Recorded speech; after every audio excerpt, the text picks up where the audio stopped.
morning or good evening. It depends on where you are in the world. And welcome to Dream Journal.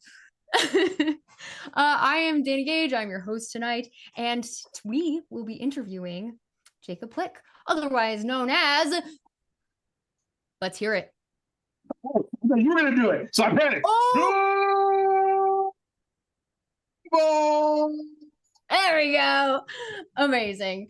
It's just not the same if I do it, you know? Well, you know, it's what's really interesting is people, I feel like, don't know like what the cadence is like supposed to be. Like, am I supposed to be the one doing all the yelling, or are people supposed to be yelling at me? And so it kind of like works as this like really current, exactly like that, like little bunion of like chaotic energy just waiting to be fired off. Yeah. I love it. It just makes me happy every time I see you. Makes sense. We have a Idle Champions code for you all. And the Idle Champions code for this week, which you can see above my head, is Trio Os Ager. TRIOAAHSAGER. Boom. Awesome. So go ahead, get a chest for free on me. Let's just go ahead and so Jacob, why don't you tell us? Why don't you tell us about yourself? Introduce us and tell us what you do. Yeah, certainly. So if this is your first time seeing this wonderful, specifically super round face, hello, everybody. My name, again, is Jacob Plick, DUVAL King Jacob, all over the internets. I use he, him pronouns, and typically here on Wednesdays, I play Kotar. He's a Gisera Horizon Walker Ranger, also of the he, him pronouns. But outside of that, I'm a professional dungeon master, storyteller, all-around loud, very black, very queer, ridiculous human being. I DM DUVAL and Dragons bi-weekly Sundays on the So Many Games Twitch channel, co-founder of the Amphitheater, where that's my Twitch channel, where we play video games and more D&D and other actual TTRPGs as well. So a bunch of really cool stuff. I'm excited to be here, excited to chat, excited to definitely not have woken up 3 minutes ago, coming in hot. No doubt about it. No. Definitely didn't happen that way. Whatever. Absolutely not. What are you talking about? What is that? What? Anyways, what? Tell us about Kotatar. We have a first question for you. What is it that made Kotatar have such a hatred for the gods? Oh, wow. Damn, we're fucking coming in hot. Yeah. Was there like an inciting incident to this first thought or to this thought? Oh, wow. Holy shit. Okay. It's more of if you dive into the theorem, if you will, of deities, especially in many fantasy worlds, their power is tied directly to faith and worship. And in case it's not very obvious, and I'm pretty sure it is, Kotar is very much a pragmatist, and finds that these other very powerful worldly beings, as they like dip their toes into the pond that is our world, incredibly disrespectful and very rude. And then that and that was just like the kernel of like, this is a waste of time. And then has continued to be proven correct with every aspect of every deity that he's been involved with, has been proven right, which kind of leads to what David said, which is just like, you're right, fuck the gods, which is really funny because that's definitely not what he said. I'm sure we'll get into like how people translate what Kotatar says, because it's often very incorrect, and it's really funny for me. So not an inciting incident, so to speak, but sort of a like, this is bullshit. Okay. Yeah. Like, you guys are kind of the worst. Yeah. Okay. So that's like relatively recent then that he's kind of formed this opinion. I think, well, so what's interesting is like, so the very kind of, to tie back into the kernel idea again, the only like deity that he had any involvement with is, at least from an aspect of that you would consider a deity, is the God King we're trying to save.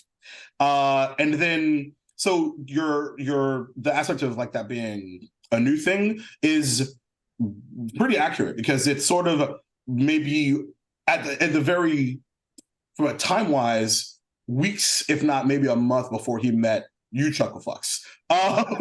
So, because it was very much like popping the prime material and then just like, this is what it is. What are these churches and shrines to nothing? They don't even know who you are, bro.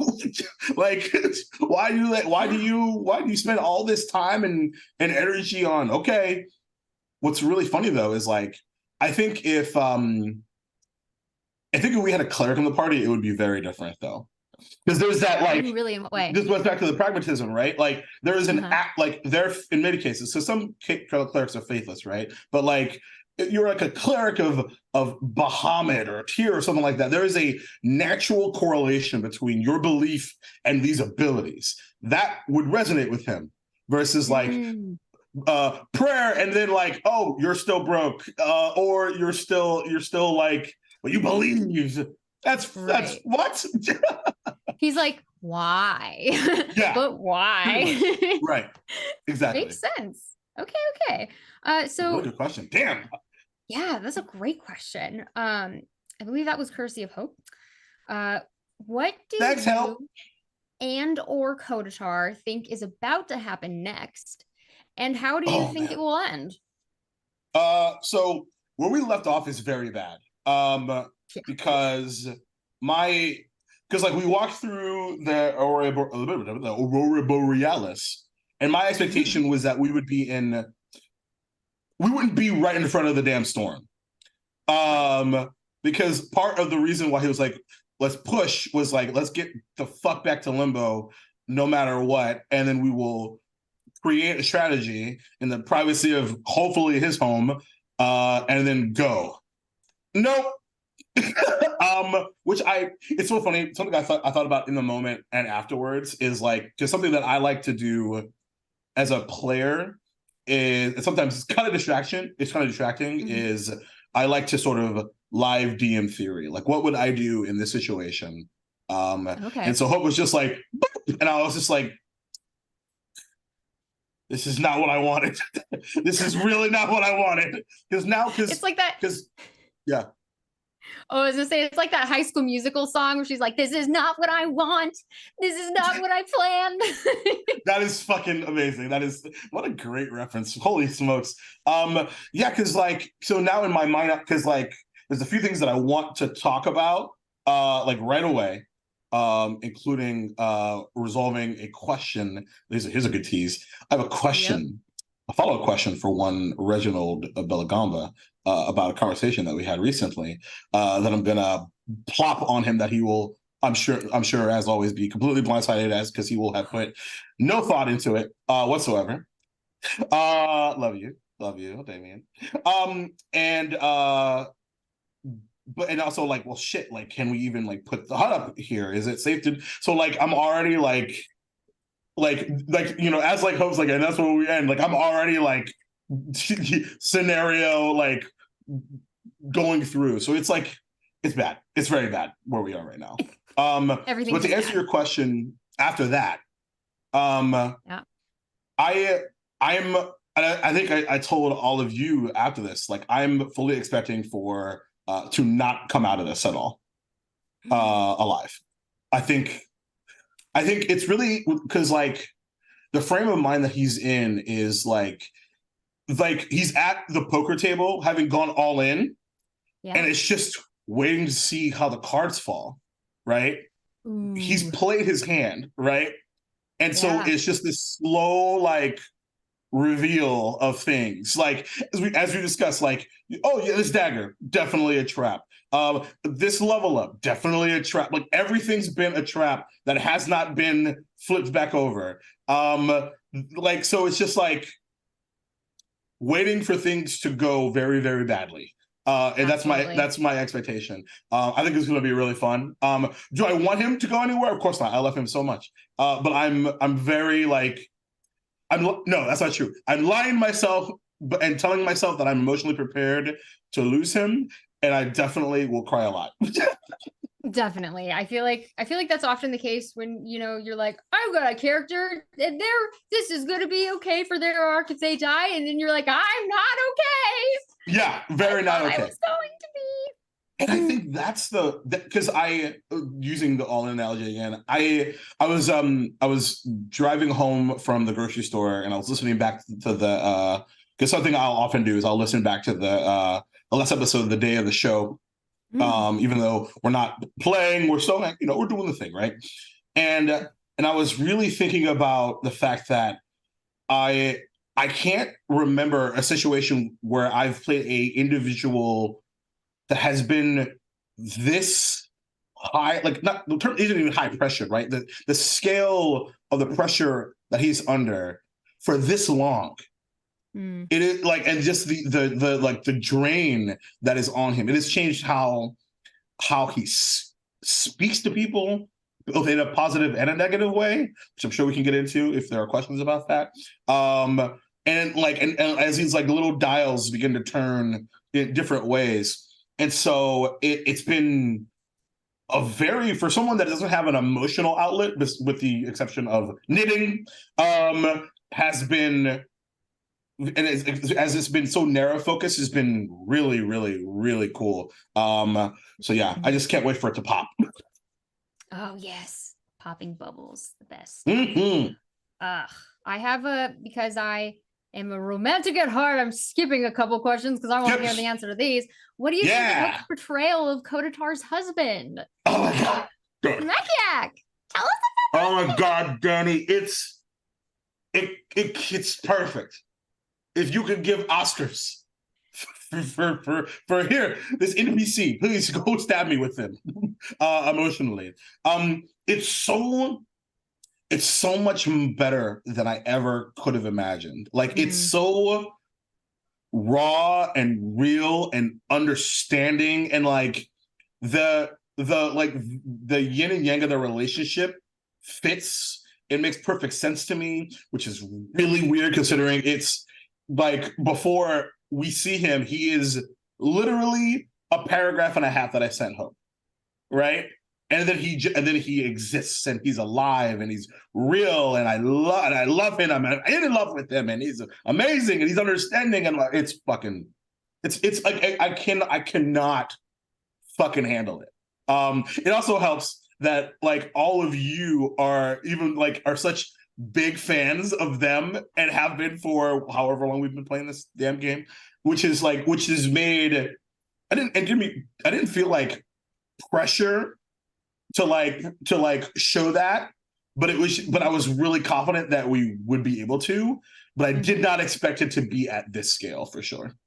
Oh, absolutely. Yeah. Whenever we watch like a scene between you all, it's very like, it feels like these characters have loved each other a long time. Like there's like an intimacy between them that's like really beautiful.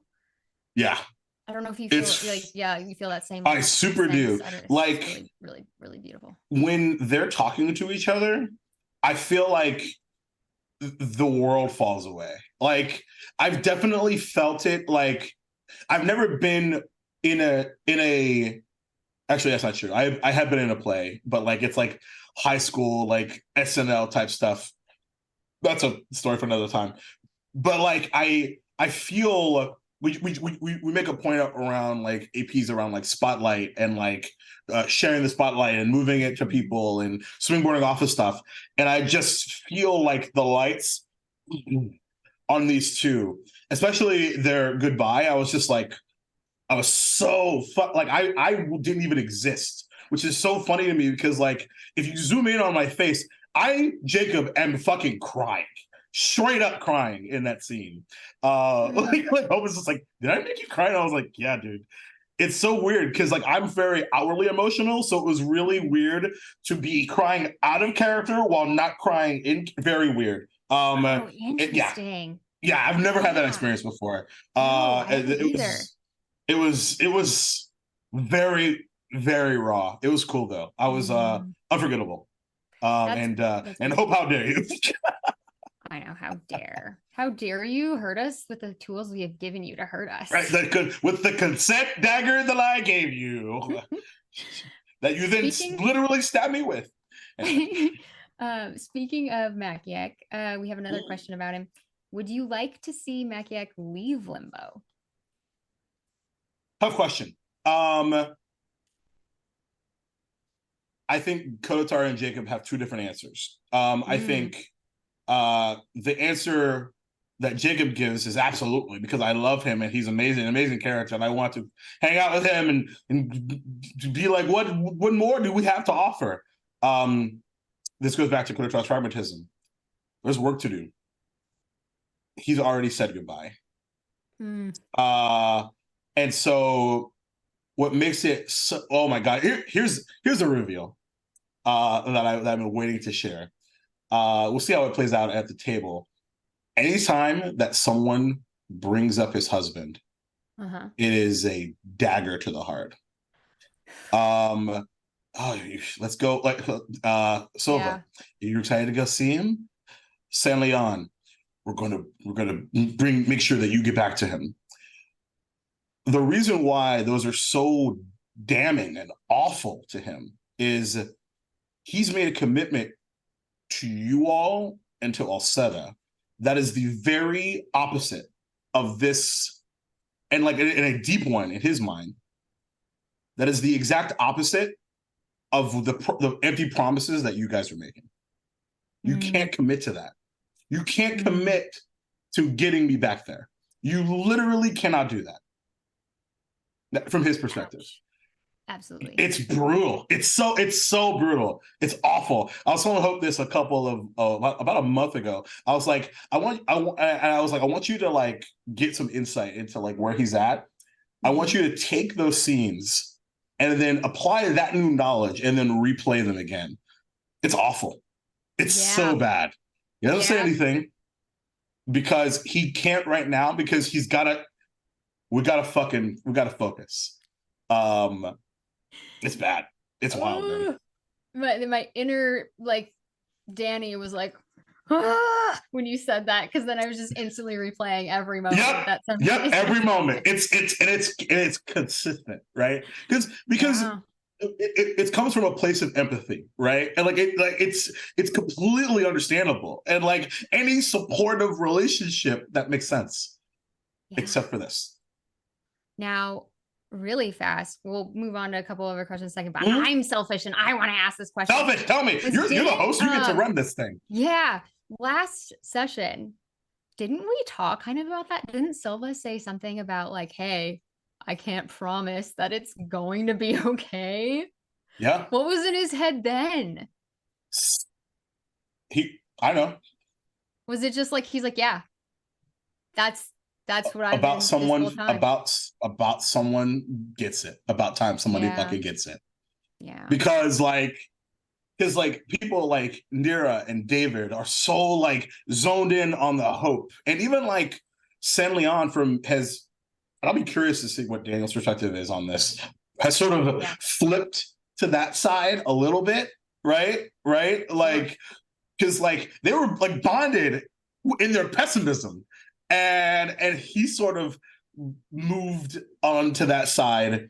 Silva's moved more pessimistic. It's really weird to see how like things have been moving. So yeah. I love it. Are you talking about this a little bit? Yeah, I just love drama. I love inter-party relationships. I do love me some drama. Let's ask a quick little question from chat. Chat. Hi, chat. What's what up, do you guys? think would need to happen for Kotatar to take an exhale, to feel at the very least contented? All of the Nightmare King has to be dead. Yeah. It's a really easy answer. Like, that's what's so damning about even this situation, right? Is like, we resolve this. There's still, 11 more of these fuckers to go? It's like we're at the beginning of the Zelda game. We're not at the end.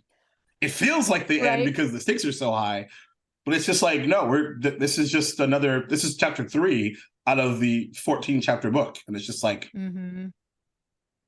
but what's gonna happen? Everyone's be like, yeah, let's go back into the city and party. And it's just like, we have to leave.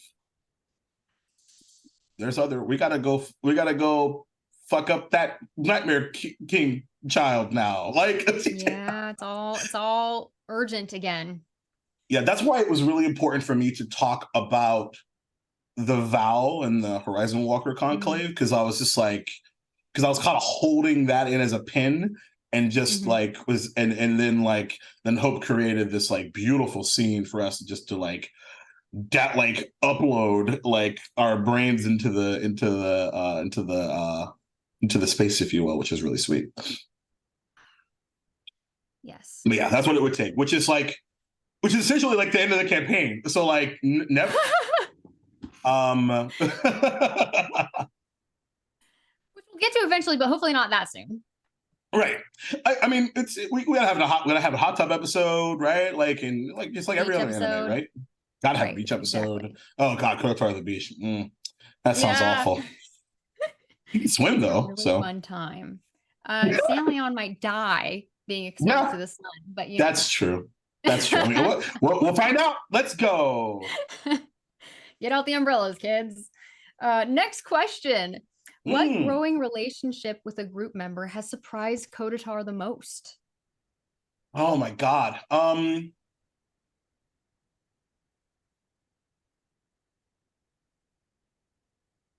boy. If you asked me before the climb up the mountain, I think I would say David, because there is a very like thin line that connects them two, but it's a line that they fill together. You know what I mean? If that makes sense. And so, which is why like the "fuck the gods" comment was so like mind blowing. It was so fun to watch that and watch Hope's face, because Hope was just like, oh, and then like Kotatar's response is like, it's fine. Because like, yeah, you're caught up now. Like you got last week's newspaper. Like, and so, but then the accidental moment between Silva and Kotatar sort of like really escalated that relationship for me, because I was just like, which is really funny because I think we can share this. Like we both thought that everyone was going to join us in the scene, and then nobody did, and so it was just like, I guess we're rising together. Which I think is really funny. Didn't realize we were making a scene. yeah, right. Didn't realize we were doing a scene in this scene in the moment. But I thought it was really nice. I really did. Yeah. And they totally would be going out on a date if they were any other two characters. Exactly. But like we discussed off camera, these two have things. Well, they're romantically busy, where they're alive or dead. Busy. Yes. Yeah. Fucking leave a message. Take a note, leave a number. They're never going to get back to you. No, there will be no beep.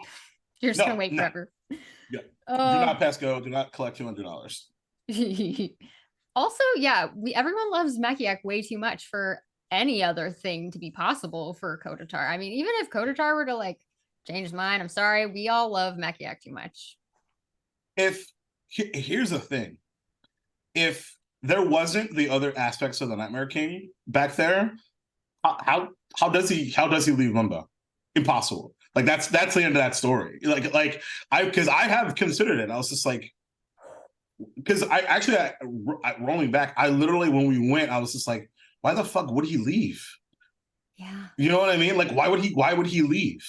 And I sat back and I was like, oh no, of course he'd leave, because he fucking, his vow is to protect these portals and the extraplanar threats, which the Nightmare King is the very fucking definition of it. And it's just like, fuck. Which is what makes like the little mini reunion and goodbyes that much more heartbreaking. Which is why, like, God, Hope is so good at volleying and to get you to spike the ball. Because when we get to the floating city, which how dare you take the floating city away from me? Brutal, delicious, amazing, great move. And then when we go to the elemental plane of air, and his Rakuma is like, we got to stay behind, and I was just like, yeah, I know. Like there's nothing to say. I fucking knew that already, dude. Heartbreaking. Love it. Yep. That's heavy. Makes me sad. I'm here for big sad boy. That's why I love playing him so much, because that was really part of the reason why I created him. Was just like, I want to play something so far away from loud joy. Yes, that was me too in making Silva. I was like, let's play with grief. Yeah. How fun does that sound? Which is like, really fun. Because like that's what's interesting, right? Is like, it's weird that that's sort of their bond right now, is because Kotatar didn't have grief. He had revenge that he never found a result for. Which, like, I mean, let's be honest, like, revenge wouldn't have changed anything. He doesn't know that, right? But like, that's sort of that beginning of that journey. And then like, so that's not to be satiated and then replaced with all this is like awful. It's just awful. It's so fun to play. It's so fun. It's really fun to like, I made this joke, I think, to you guys when I was in New Orleans. I was just like, yep, just walking down Bourbon Street, drinking my hand. Oh, 30 minutes to go time. Cool. Get mad. Get real mad. It's a real what is it, like tonal change that you got to get ready for. Yeah. Oh yeah. As I'm like I got like a gin and tonic in my hand, and I'm just like in like one of the happiest places on the planet, like my like home away from home, and it's just like, let's mean mug time. Oh, I'm sorry, Mr. Torres. I did not mean to mean mug you. Like, you have no idea. It's fine. He'll get over it.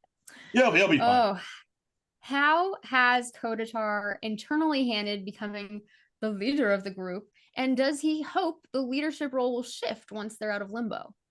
Oh man, great question. Yeah, I think because to me as Jacob, it was very obvious that this was happening.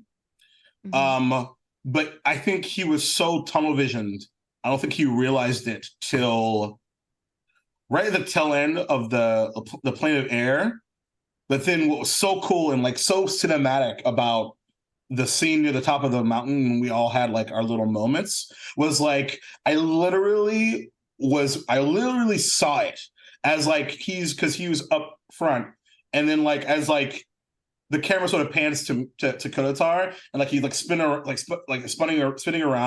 and like is seeing everybody, and like he's realizing, oh, they're all waiting on me. They've been waiting on me for days. Okay. But like it wasn't even like an on switch. It's like it was the realization of this has been happening in small pockets this whole time. Yeah. Which makes it that much more raw when like the beginning of this party relationship is like what was to use you as pawns in my scheme and to put you up as shields in front of what I was trying to do, which is, and then for that to lead to all of this is pretty wild to me. And honestly, kind of all starts with Silva, really, when you think about it in the prologue. As he tries to continue, like, because someone's just like, oh, this is a wall, ding, ding, ding, ding, ding, ding, ding, ding. And then David's like, oh, I got this one. And then Nero's over here and Sandland's over there, I got this one. And Reginald's like, what's a wall? Oh, Reginald. Oh, Reginald. Oh, learning so much about being an adventurer. Oh, the worst. Dear boy. In the best way. So yeah, that makes it really interesting because now we're willingly putting ourselves out there as shields in a way. Huh. Yeah, 100%. Like, which is why he was just like, I just want you to know, like I see it. And everyone was like, yep. Which is really funny because he was just like, I should acknowledge this, and then they're gonna fucking give me some rah acknowledgement speech, and then no one did, and I was just like, that is really interesting, but it also means they're listening.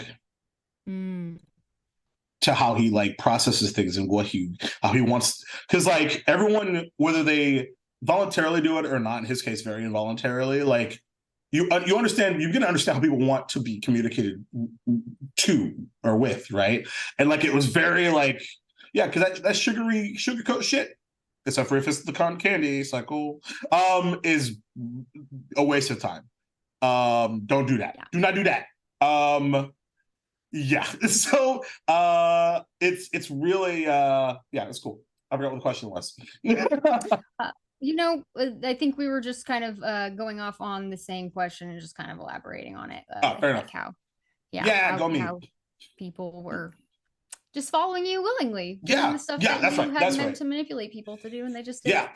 The other half of it was about like, would you want that leadership thing to go somewhere else? Yeah. I don't think he minds being trusted. I think it will, as a player, I think it would be really important, because I think this is also one of the aspects of good leaders is they know how to bring people up. And so I think there's an aspect of that I think is going to be really, really important with what we do next. And especially if we get into, if it's another like personal, like not side thing, but you know what I mean? Like if it's another like personal like aspect of whatever's happening with X character. So yeah, I think that would be really important in my mind. Oh yeah, to be able to basically shift over to like allow whatever player is having that moment to just kind of like have more agency. Is that kind of what you're saying? Yeah, exactly. Like shout out to especially Daniel, because like Daniel has like, in like not in a negative way, has just disappeared. Right now, I think a couple of that were like there are 2 games that he missed, like really like right in the middle of all of this. But there's definitely an aspect of like, oh, dude, I haven't heard your Celian voice in like 45 minutes, when I'm used to you saying a lot of things all the time. You sarcastic, weird vampire dude. And so that's been really interesting to process, as an example. Yeah, tell you what, can't wait till we get to see more San Leon arc stuff, because anytime you drop something juicy, it's just like, what? This fucking guy, he's over here like, I can't love. What? That was so dramatic, in the middle and of I a tornado to say that. She's like, basically, you have to give up everything you could ever love. And he's like, great, because I don't do that. Oh my God. I needed that translated so hard, because I was like, so she's full of fucking shit, right? That's what's, man, can I tell you how much fun it is to make fun of a god to their fucking face with no fear whatsoever?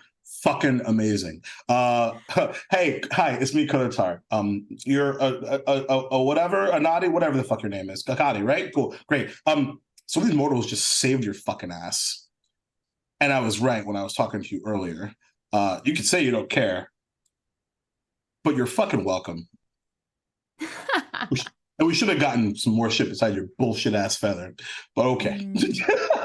Yeah, I kind of had the impression that we could just like steal the feather if we wanted to. I don't know, maybe that would have been a bad idea. That's what he said to her. He's just like, we could have just flew up, took in a feather, and left.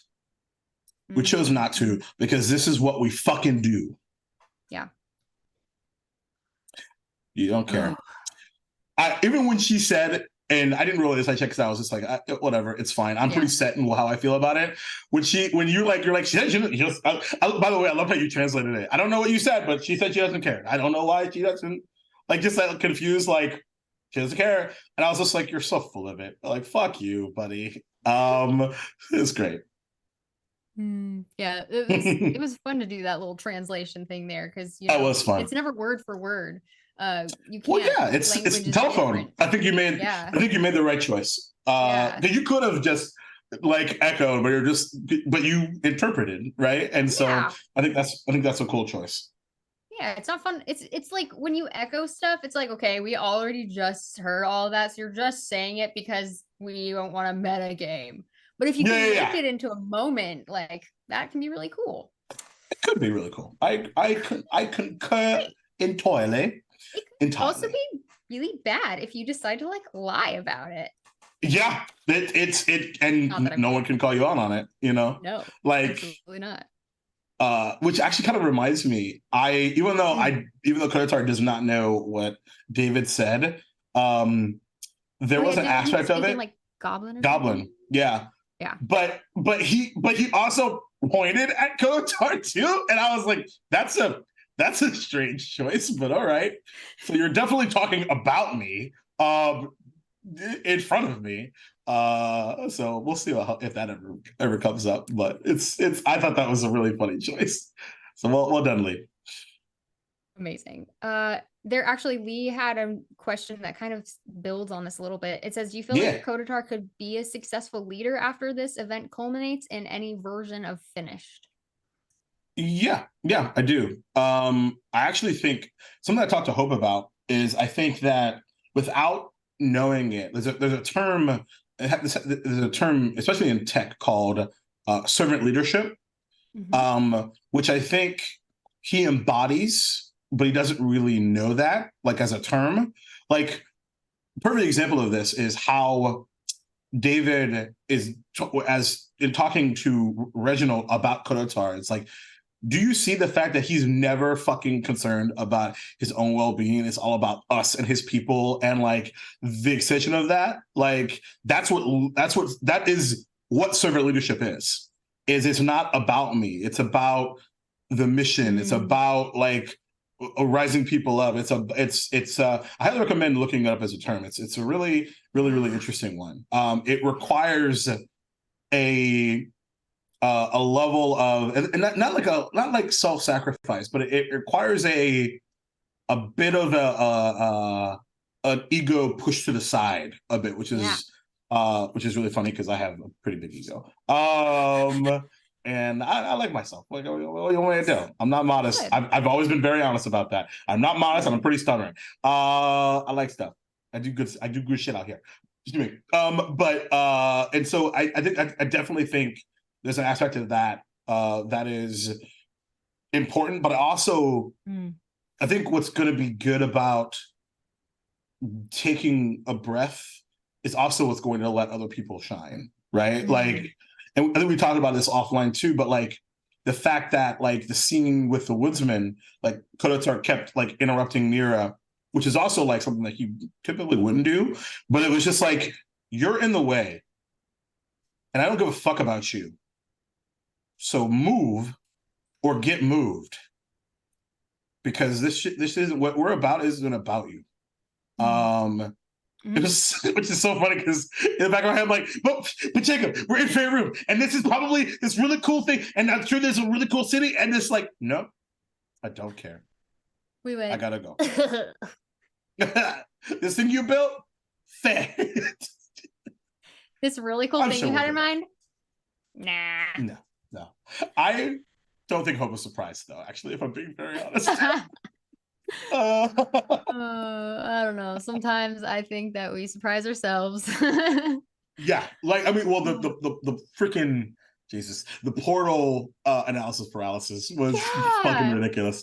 But also, like, I super mistranslated and didn't understand what was going on, which is even funnier. Which I also thought was like even though it was very me fucking it up, it also made sense because of all the stress that Kotatar was under, that he would forget. Right, that guy was talking about my anti portal ability. Hope, the DM, was talking about like as herself and as two other NPCs, was just like, you have a way to do the thing. You've been doing it all campaign. You've had everything you need all along. Yeah, which is true. Which I can't wait to see what we do with this fucking this item, this Alseta item, because God, I almost threw it off the platform.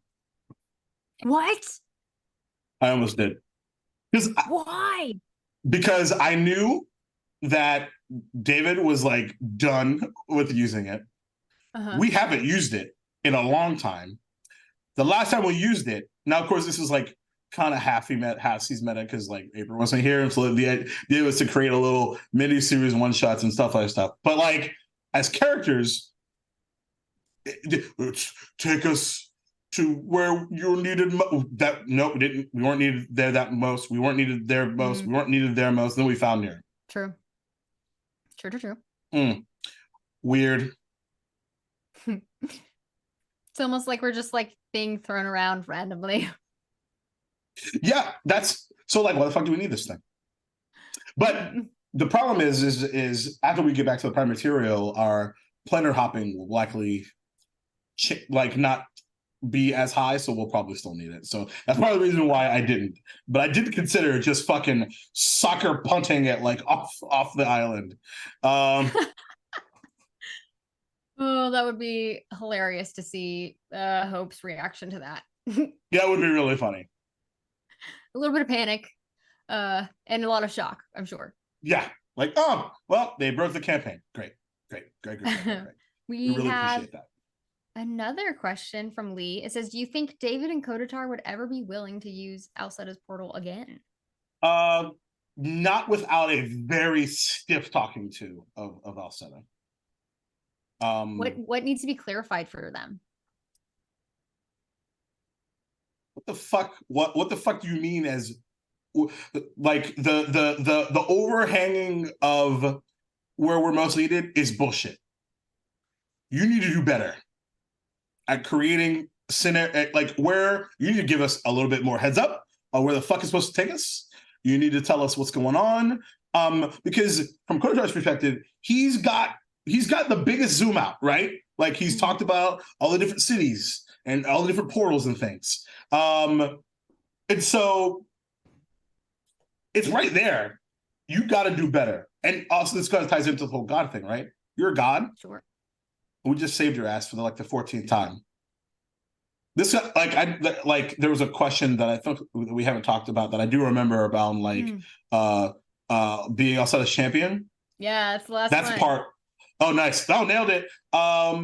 So why don't there's we reiterate it so everyone hears what it is? Yeah. How does Kotatar feel about being Alseta's champion? It's done nothing for me so far. It's a title that means nothing. And so there was a specific aspect of it that was like, I will accept this with the belief and assumption that this will give me some aspect of a leg up in the trials to come. Where is it? Where is it? Maybe I missed it, but was the level up, was that all that really happened with the champion part, or that was the Nightmare King? That was the Nightmare King? Yep. Oh no, that's actually worse. Yeah. I'm still waiting for the other shoe to fall. It's like, you're level 7 now, Jacob. Yeah. I don't even know what to do with that. Yeah, we might see it next week. So there's an aspect of it that is like, yeah, that's really bad. But like, okay, so what is this relationship? So because right now it's feeling like I'm very like 100% and you're very 0%. Yeah. So, but like in Kotatar translation, because he would never say it like that. Because it's just like, so like what's this about? Right? You need to have a find a relationship moment. Yeah. Are you gonna give me something awesome? You're gonna make this easier? Because right now everything's fucking bad. Everything's real fucking bad. Yeah. And you're just over here and I'm saving your ass. I question whether she even can do anything right now, to be honest. That's essentially what David was alluding to, is like, she's fucking useless. I think he said it, right? She hasn't done shit. The fuck she done? I think she needs our help. Well, here's the problem. She needed our help in the beginning, right? Which is, I am the mistress of doors, blah blah. I don't remember what the actual line was, but it's like, because even back then Kotatar was just like, all right, I'm busy. I'm busy manipulating these fucks. What do you want? It's like, I got places to be. What do you need? Yeah. So it's just like, all right, it's time to renegotiate the contract. Essentially is the game that needs to be played. But yeah, I'm really curious to see where that goes, because the joke we made is like, fuck, damn, I hope you might be Misfits of some other god. See, like, might need to change the campaign name, because we might be firing our god right now. Watch us have to rebrand everything. I mean, no. It's not allowed to happen. You just have to, we're railroading this now. I trust that Hope will figure it out. I think it'll be fine. Hope's an incredible DM and has done amazing with everything. This is my first actual play. Lies and slander. Yeah, I don't. Lies and slander. I guess good storytellers are just good storytellers, whether they're a player or DM. For the most part. Yeah, it's not, it's not one-to-one, I'll argue, which is what makes it really cool, right? But because I've definitely I love these people, but I've definitely been at tables with players that are amazing, that it does not quite translate to their DMing. I'll just simply say, which is fine. And for the most part, I think in that case that I'm referring to, they're like, yeah, I hate this. I'm not having fun, which is like, which I totally get, because it took me a little while of getting my like DMC legs to be like, oh right, this should be fun for me too, because I am also a player. Like, I should be also having a good time. Yeah. So that's me. We have a couple more chat questions, actually. Yeah, because like, I don't want to stop. I want to keep going. Yeah, we can keep talking. What? So this one's a joke. Somebody said Misfits of Asmodeus. Dude, and then let's go. We had a question. What will Kotatar say when he meets Stabhamut? Well, see, Danny doesn't know who Stabhamut is. What? Is this from the one shot? Yes. Oh my gosh. I haven't seen it yet, so I don't know. Oh no. I'll just I think that he would be very confused, because it's just like, I thought you were this and you are this. That's odd. But okay. Interesting. But yeah. I'll be yelling at you guys after I come. Yep, you will. I can pretty much guarantee it. Oh gosh, a question from Goldberg337. What do both you and Danny hope is the next step or arc? I think we've kind of answered it. I think we want some San Leon time. I think so. I think that's my answer too. Yeah. I think know what is up with his family. Yeah. I think before that, though, if I had a preference, because we've been so like emotional punchy, I think having us zoom out a bit first. Sure. Because we're so focused on the Nightmare King situation in this aspect, and while also knowing that there are other aspects of things, while also knowing that like Reginald's situation is still like whatever that is. And so I think zooming out a bit and sort of getting a lay of the land, I think it would be really smart before diving right back deep into it. But we'll see where we go. I don't know. We'll see what happens. Who knows? Yeah. What could happen, you know? Anything could happen. Anything could happen. I think even if it doesn't go into that, some of the tidbits that Dan has dropped have just been so good that as long as we keep getting more of that, spicy. I'm happy. Yeah. Keep teasing me, Dan the man. Keep teasing me. Keep everything spicy. Which actually I did have a question about Reginald. Yeah. Kotatar has been frustrated with Reginald. Yes. What? Very much so. I guess what has been the journey to get to where he's frustrated? Like, what kicked off that frustration? And what has furthered it? Just an overarching naivete with the worst combination of actually zooming out, the worst combination of naivete and false bravado. It's the fact that like Reginald is completely full of shit. In almost every aspect. From the beginning. And at least from Kotatar's perspective. I'm not, and to be clear, I'm not saying that this is accurate. This is just perspective. And so like from Kotatar's perspective, there's no meat on the bone. And so I slapped him.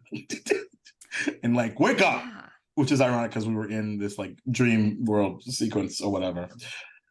And so as he's like dove in and out of like progress and like 2 steps, 1 step forward, 2 steps back or whatever, I think what's been really interesting, and it's something that I think is a tribute to how Damien balances it, is that there's still like this kernel of hope that like maybe this time will be different, and then it doesn't happen. I think that's amazing. Which is why I was so blindsided when like Silva went up to Kotatar and was just like, no, he does this shit every fucking time. That's when I was like, oh damn, they flipped. They did this. Like now like she's more frustrated than he is. When the fuck did that happen? And so that's been really, really interesting. Who was it? I think was it Damien that asked about like his hatred of Reginald? Here's the secret. He doesn't hate Reginald. At all, actually. 0%. And if somebody asked him why, he would say something along the lines of like, that requires effort. He's like, I can't even put in the effort anymore. I don't have the time. I have he said it to Reginald. The fate of my people hangs in the balance. And you're worried about this thing? You're worried about your shitty little mask, bro? You're worried about how people look at you, bro? Why are you here? That's by the way, that's still totally in the balance. Why the fuck are you here? They still have to address that, don't they? Why are you here? That'll be a fun conversation, actually, I think. Because I think part of that is like it's also a tease of sorry, you go. Oh no. I was just saying I think part of the answer is, not just Reginald. I think part of that answer includes Silva too. So I don't know. I'm just kind of interested to hear what Damien says if that gets brought up. And I want to kind of see like what Reginald's mental journey been, because like we see that he keeps being like, okay, I'm gonna do it, and then he's like, no, and then we're like, wah, and so I want to know what's like holding him back and what is messing with him to like not let him break through those boundaries in his head, I think because like he has the tools, like they're all there. Like the wherewithal. Like I actually think that killing his brother, though really bad timing, makes a lot of sense. That is a pragmatic move, right? Like something that this goes back to the whole translation thing. Like Lee was just like, oh yeah, like you'll love this snake over here because he loves murder. Like Kotatar's not like a fan of murdering people. He's just a very true pragmatic of like, your problem, I stop problems. Yeah. And many times those problems involve not being here anymore. Somebody. I'm not happy about it at all. Yeah. If anything, it's the fact that because it's funny because like the illusion of it all is like he's done this like a billion times. Like he's like, but it's not really like it's certainly happened, and like he doesn't lose any sleep over it by any means. But yeah, it was terrible timing. Why didn't you just run him through when we got to the city, man? We would have backed you up. I did not expect it at all, to be honest. it was pretty surprising in the moment, but I was just like, but in the back of my head, I was also like, good. Like, maybe you do understand the stakes a little bit. And like this distraction could fucking get you killed. Then again, he really hasn't had the opportunity to mourn it either, or the time, which I think is also pretty interesting. Yeah. But like you killed your brother. Yeah. That's the other fun thing. As I've been playing Githzerai, they don't have a true like familial unit. There is no brother, sister, mother, father. It is one Githzerai says, let's lay an egg. And they're like, bet. And then they lay the egg and they go off and do whatever the fuck their thing. And so essentially like Kotatar's first like memories are tied directly to the first person that he saw. Guess who's the first person that he saw? Makiak.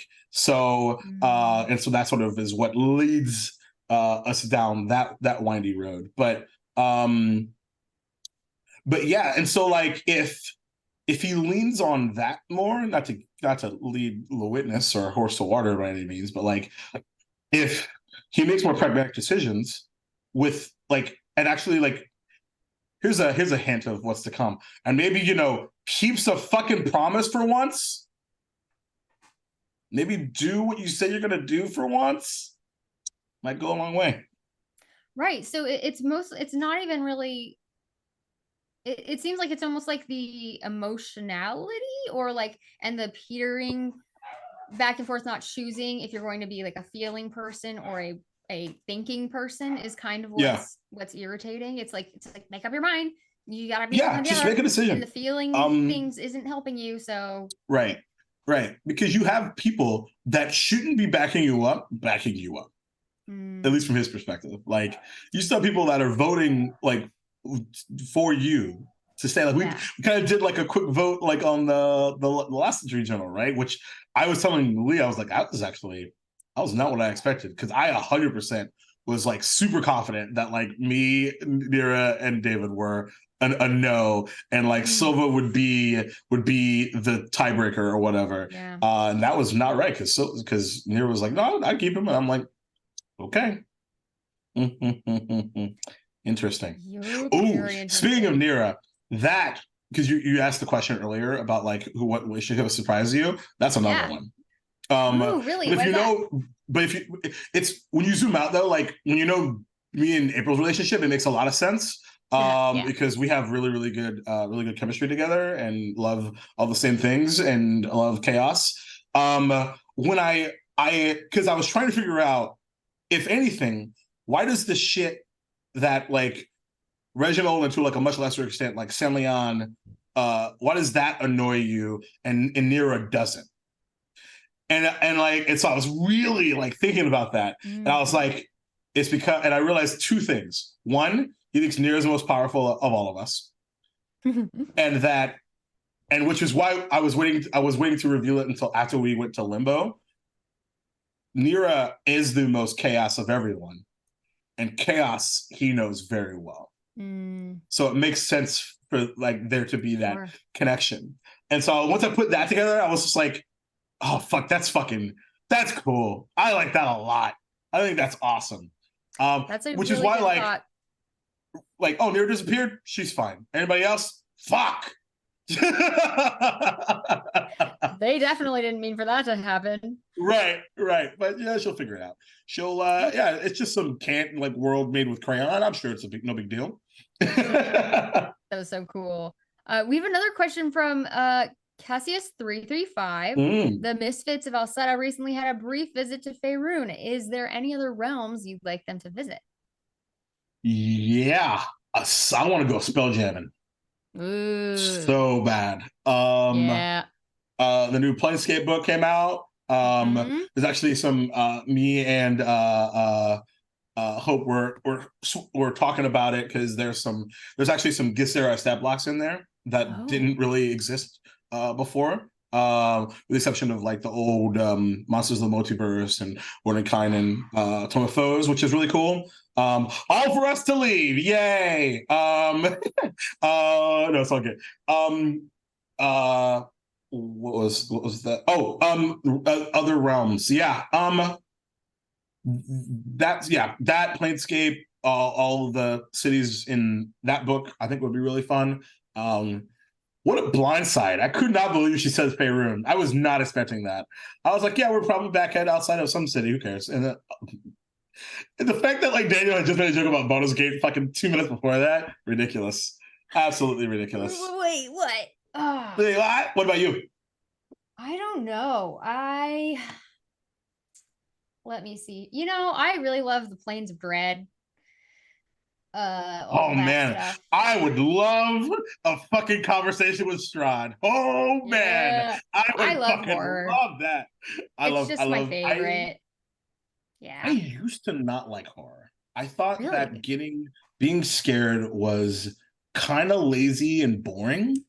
And now with especially with the new Scream movies, I was like, oh yeah, I kind of like these. And then like the Until Dawn games and like the games like that, I was like, oh, this is really fun. So but I also think like it's tough to remind myself, like, because I like playing fantasy, like heroic characters and stuff. So like I sometimes have to remind myself of like, oh, but like think about because some of the best parts of character building is like your flaws and like what are you frightened of, like Kotar's is, because there's still an aspect of this, by the way, that we have not talked about, that this might just all be in Kotar's head the whole time, all of it.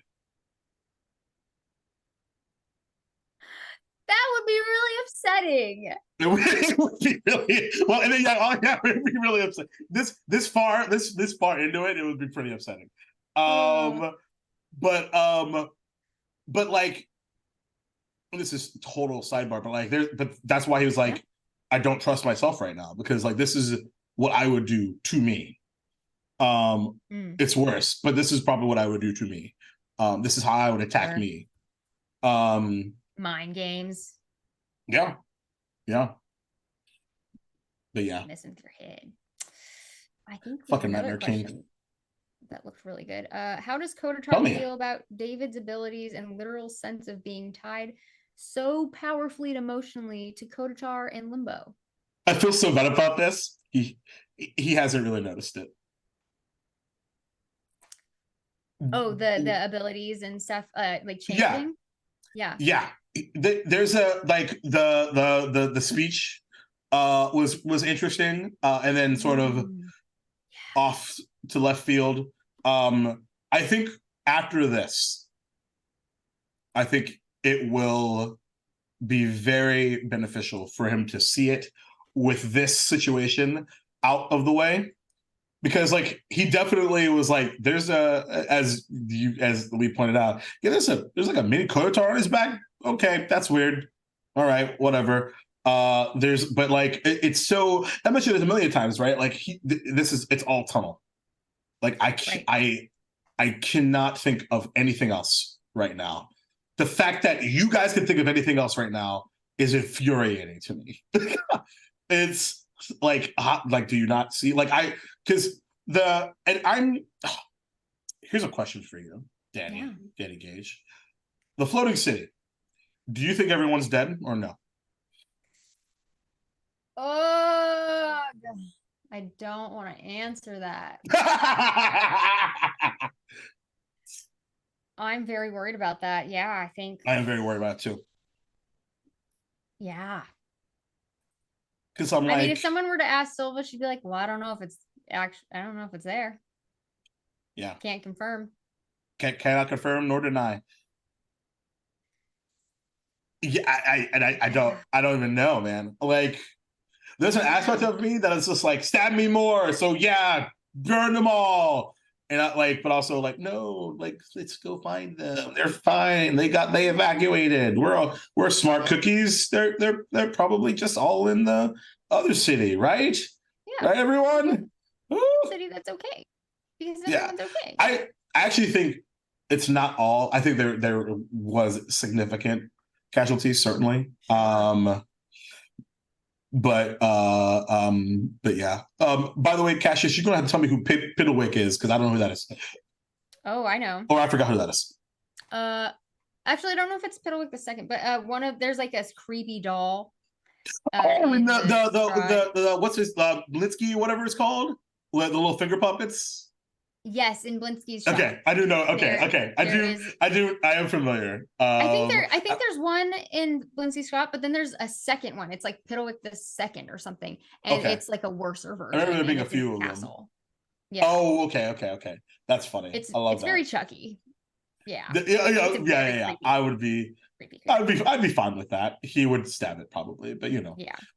But yeah, I think to bring it back around to Lee's question around, I think he would. I think once he has space to figure that out, I think he would be pretty honored and very surprised. So I think he would ask him like, "Why? Yeah. Are you doing this?" Well, it's like, because I love you, buddy. Oh. Yeah. I feel like another reason that Kotar wouldn't really notice at first is because like this is limbo. So like anything weird can happen with people's magic. It's like maybe it's just like a weird thing that's happening with David's magic, you know?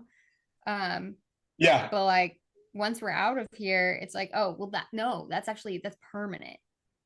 Yeah. Of course there are reasons, Lee. Get out of here. But what see, that's something we have not talked about that I think would be really interesting, which is the aspect of how alien Kotar was and is on the Prime Material, and how that aspect has shifted because now everybody else, with the exception of maybe slightly Silva, because Silva's pretty alien, and Nira definitely because Nira's chaos, but everybody else, what doing so hot here in the limbo ski? Yeah, that's actually a really interesting question. I never actually thought of that, like that we're the odd ones out now. Yeah. Because here's the thing, I don't think any of you have. No. Which is really like, it's so interesting because like it's such an easy empathy path. I'm not saying it to like do this, right? I just think it's like, it's such an interesting path to not walk, right? Like, it's just like, oh, like, because like, oh, like these, like, it's many cases when you go to like someone's home city, like, oh, like this is why you are who you are. And like, there's been like none of that. Now, don't get me wrong, the only time we got a chance to like break bread was with the gnomes. And then fucking Reginald broke the ceiling, broke the roof or whatever. But yeah. That is wild. A really good point, because that makes me think of like the one time, like from a perspective like of a person of color, right? Like I took my white husband once to a black church, and it was so funny because like I was comfortable there, you know, and like, but like everybody else was like smiling, like, look at this white guy, this white dude, this white boy. Wrong turn, huh, buddy? Funniest thing, yeah, because everyone's like laughing, like people were like really friendly and they're really smiling. Yeah, of course. Like, look at this man. Like you do notice when you are the odd one out. Like sometimes if you're, you know, have something that like relates, then you don't feel as uncomfortable. I feel like Silva wouldn't really feel too different in a way. But I think that's because I've had that experience. So when you said that, I was like, yeah, it's a great analogy. Now zoom that out for an entire plane of existence. Yeah, that makes sense. Wild. But it was really easy initially because this is like, I'm just focused on the mission. Where are the mind flayers? Kill them, leave. They're not here. Oh no, they want to like get to know me. Oh, great. Yeah, I can help you hunt stuff. I'm really good at that. Oh no, bonding. Oh no, group hug. Yeah. I'm still trying to figure out because one of the things, and I'm curious how you feel about this, because like there's an aspect of this that where a lot of us are continuing to discover these characters as we go, because we only built them for a mini series. So like I'm sort of like, up until pretty recently, I was kind of like, I'm discovering like very big aspects of him like on the fly. But like, and like someone asked, like when did you realize that like he actually like gave a shit about these people? Yeah. And I was just like, truly, on the mountain. Wow.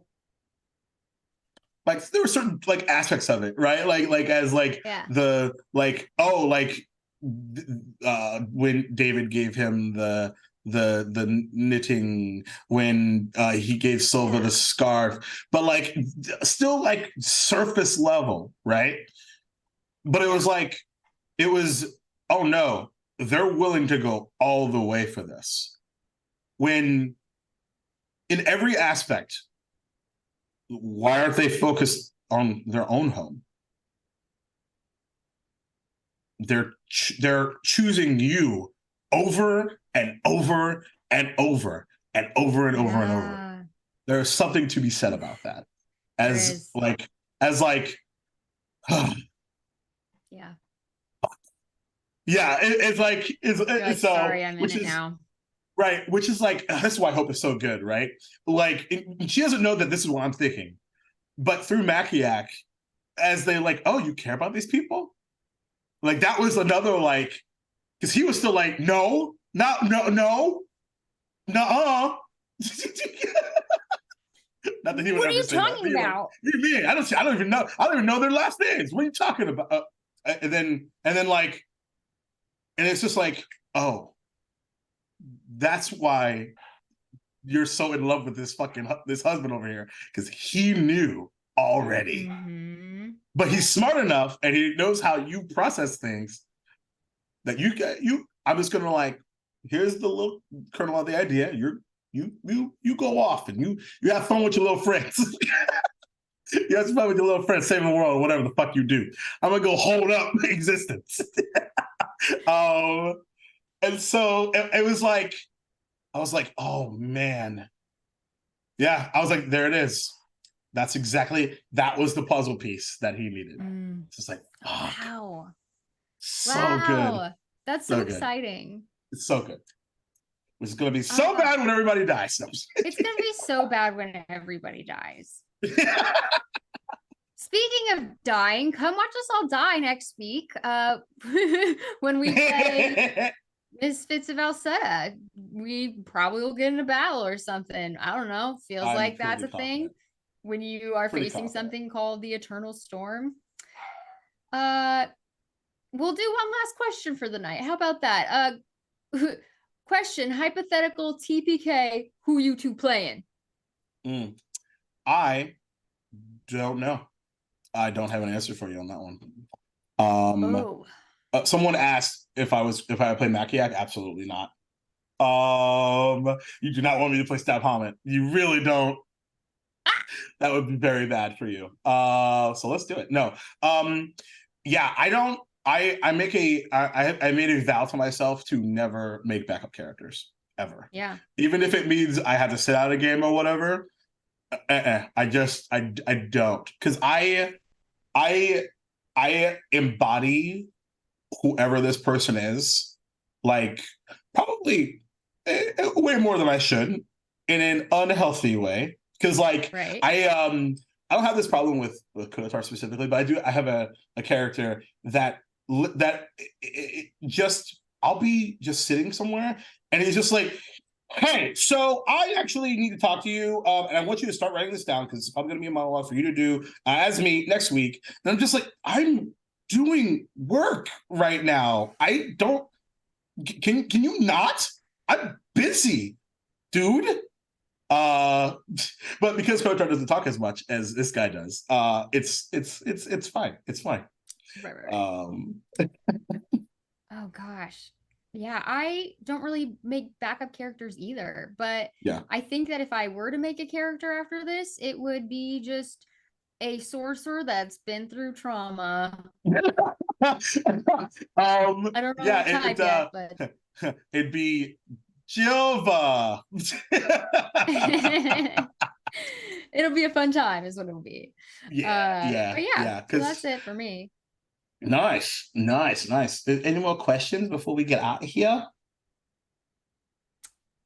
Leave folks some time to catch up. No, you don't leave yet, Lee Goldberg. You stay right over here. It's only 7:30 where you live. I don't, you ain't going nowhere. Sir.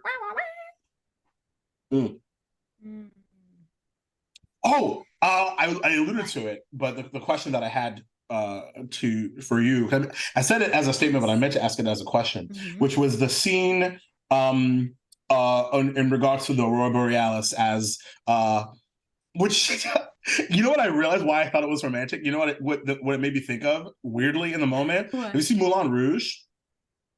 Yeah. So as in my head, because it's in true epic ADHD-ness. We're floating up and I'm just like, come one man. I was like, no. That's wrong. That's so the exact opposite of what's happening here. Do you see things really cinematically in your head? I do. I really you said something earlier that made me think that, and I was like, yeah. Because I'll never. Specifically the scene right before I started monologuing, when I literally was like, I could see. Because we were talking about the fact that it was really dark and super cold, and I remember sort of trying to feel my way into okay, my hair is super wet because of the snow, and here's a fun thing. Kotar told maybe his first lie all campaign last session too. What? Yeah. Oh no. It was he mentioned I'm not worried about the cold, it's fine. Total lie. He's skinny, he has no meat on his bones, he's totally lying. He's like, I'm totally fine, you guys. Yeah, I'm totally about my life. Right. Because this goes back to, this is the bad side of servant leadership, right? It's you still should take care of yourself, but it was the other aspect of they're relying on me, and I don't give a fuck if I'm uncomfortable. Which is why even though the fucking Reginald toss it in the bedroll, it's whatever, I'll sleep standing up. I'll find a tree to lay on. It's not a big deal. So I thought that would be a really fun thing to reveal. Total lie. I was I said it so fast and I was like, that's not it was so super autopilot too, and I was just like, that's not true. That's not true at all. But fortunately I passed the constant and I was just like, yeah, we're going fucking gang. I feel some of the best moments come from you weren't even thinking about what your response was and it just came out. You just go speaking of that, I know you were trying to segue out, but I feel we have to talk about this. Because it's something there, we haven't had a space to talk about it yet.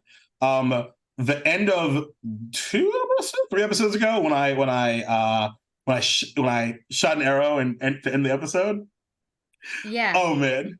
I'm what were you thinking in that moment? And I'll tell you sort of my strategy. I think I was just but in a happy way, but this is fun. Okay. Let's see what happens. I was playing 4D chess in that moment. Because I was like, this feels fucking weird. Yeah. And also because something that Hope and I talked about is we're on the way to Mayor Ogg's office. Kotar has never been in the same room as Mayor Ogg. Ever. Sure. I'm sure that Makiak has in some aspects of Anarch stuff. Which is also one of the reasons why I wouldn't, even though he would be super fun to play, he's so powerful, y'all. Yeah. Look up Githzeri Anarch stat blocks. I sent it to Damien one day. He's like, holy shit. And I was like, yeah. Yeah, that's my husband. Really one of my wishes was I have a combo in mind for if they're ever in battle together. I have it's something that they've probably done a million. Anyway, amazing. Super ADHD. I digress. In the moment, I was like, okay, this is weird. I don't like this. This feels really strange. And we're just in here. There's no guards. It's just this dude. waiting here, that's fucking bullshit. And I was like, I don't think any of my rock has been probably met Manuel. Why the fuck are you? With the exception of actually this guy, because he kind of or they're like a kind of a secretary or whatever. Mm-hmm. But I was just like, by yourself? That's fucking suspicious. And I was just like, okay, I shoot and I'm correct. Great, fucking gangbusters, right? I shoot and I'm wrong, and then Hope's just like, Gunther, why'd you do that? And I'm like vilified or whatever. Sure. I get to rant, and I get to be like, this, like, you failed the test. Like, you all failed the fucking test. 1, 2, like, this is what's happening. Because also when he realizes, like, oh, dude, like, y'all don't know, like, what's happening.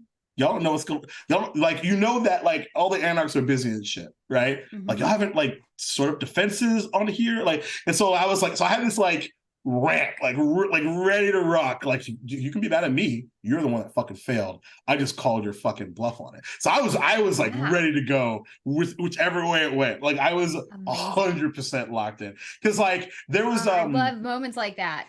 Yeah, because I was just like, having a week to think about it certainly helped. But in the moment, I was just like, yeah, I'm firing this fucking arrow. Like, I also knew that Hope was about to cut the episode, so I was like, yeah, this is perfect. Let's be dramatic while we can. Yeah, like there's only like he would never do anything more like dramatic like this in any other aspect of like, this is fucking weird. We're in the middle of the most important city in our civilization. Our leader is missing. You guys don't know the leader's missing? Oh, but he comes and goes. Somebody knows something. And you're just sitting on the steps all relaxed and shit. Fuck you. Fire the arrow. and a great story it made too. Yeah. A fun episode. Indeed. Right. But I won't keep you too much longer, because I could go another fucking hour and a half. No, there's other stuff. Eat some food though. I'm starving. Yeah, I hear you. So let us go ahead and close on out tonight. Everybody, thank you for watching our Dream Journal and listening in on some of the thoughts behind Kotatar's brain in these past few episodes. I'm Danny Gage. You can see me on the same show on Wednesday nights every week at 6 p.m. PST. Hey! And also, that's me. Goodbye. And then this is Jacob. Jacob, you want to say your outro? Certainly. Hi, everybody. Once again, I am Jacob Plick, Duval King Jacob, all over the internet. You can find me on Twitter, Instagram, and BlueSky at Duval King Jacob, and yell sweet nothings at me if you want to. And also go watch, go look at Daniel's art, that of Kotatar and Makiak, because it's really pretty. It's so Damien commissioned it for my birthday, and it's really cool. I love it, and I stare at it often. It's really good. You can between next week and this week, am I doing anything that you can see? It's fine. Just follow me. I'll figure it out. It's cool. Hey, thank you so much for being here and asking great questions. Yes. And with that, have a great night, a good night's rest. If you're going to bed, if you're just waking up, have a great day. And we'll see you all next week. Bye.